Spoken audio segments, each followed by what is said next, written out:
or somehow I need to talk to address the issue of the patients. I've said that patients are still at risk in the NGOs.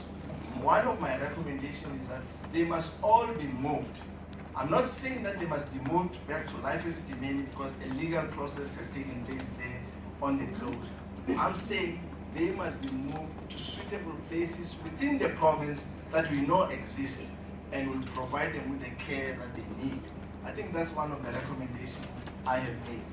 But to argue, you can't argue on the basis of cost, that this was a cost-cutting exercise.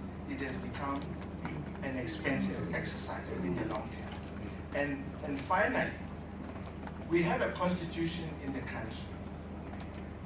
And you would remember when people wanted to have anti-retroviral, the constitution made a ruling that the constitution, the state's obligation to provide care was more important than actually the money that should be available. So you can never just justify a cost cutting constitutionally when you have the state has got the obligation to provide basic care to patients. So I've seen that argument be made by the MEC.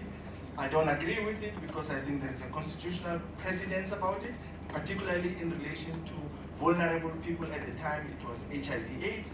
We now have it here.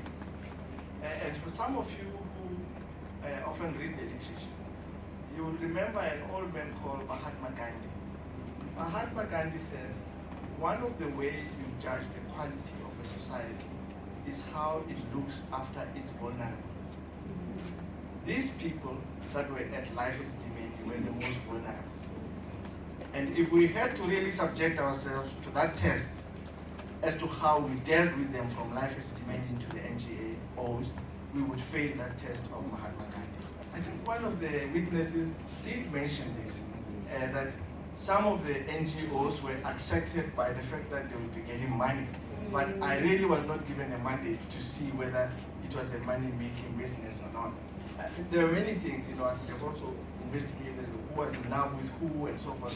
That was not my business. I needed to find out the circumstance or who won which tender. All of these things were coming through. But remember, the minister had asked me, look at the circumstances that surrounded the death of these people. So that's how I focused myself rather than be diverse. Otherwise, I wouldn't be finished and I wouldn't be talking to you.